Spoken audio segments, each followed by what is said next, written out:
Before the Greek gods stood a great challenge: to create mankind. Hesiod tells us that there were 5 attempts, 5 generations of humans. The first generation was formed under the guidance of the Titan Iapetus. First of all, the deathless gods who dwell on Olympus made a golden race of mortal men who lived in the time of Kronos.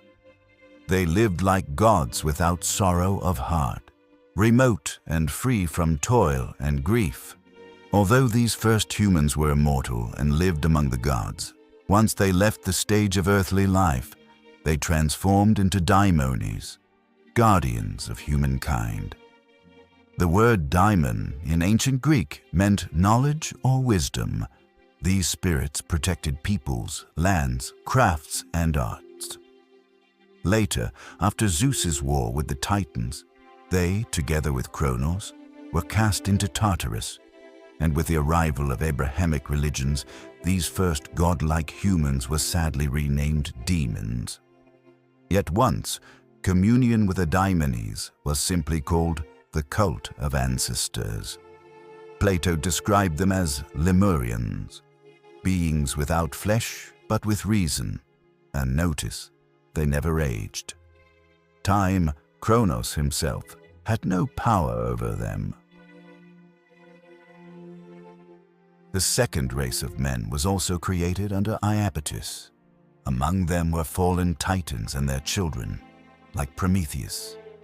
With them, Zeus fought, though some he managed to draw to his side. Then they who dwell on Olympus made a second generation, which was of silver. A child was brought up at his good mother's side 100 years. But when they were full grown, they lived only a little time in sorrow because of their foolishness. For they could not keep from sinning and from wronging one another, nor would they serve the immortals. Here we should note, Hesiod still calls them men, yet their shape and form were different depending on the generation. This second humanity had a long period of childhood, but once they reached adulthood, they quickly produced results and then vanished into darkness. They were an ungrateful race, refusing to worship the gods. The third attempt was dearer to Zeus. This was the Bronze Age, a race of warriors.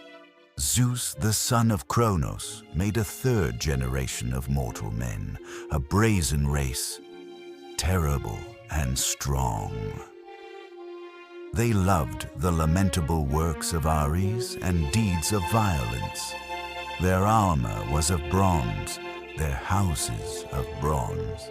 This form of humanity was different again, strong and courageous, yet biologically unstable. They perished not only by war, but also through plagues, dysentery, and disease. Interestingly, these were the first speaking human earlier races exchanged knowledge by other mysterious means, but not by speech. The fourth generation had no proper name. People simply called them heroes or demigods. Zeus, the son of Kronos, made yet another, the fourth, a godlike race of hero men. Grim war and dread battle destroyed a part of them, some in the land of Cadmus and some at Troy. But to the others, Zeus gave life and dwelling apart from men at the ends of the earth. They live untouched by sorrow in the Isles of the Blessed. They too perished, many in the Trojan War. Yet Zeus cherished this generation most. He transferred them to a separate island, Elysium, his best creation, where there is no aging, no illness, no time. And yet Zeus brought forth a fifth generation. Hesiod himself admitted he did not understand why. For now, truly is a race of iron, and men never rest from labor and sorrow by day, and from perishing by night.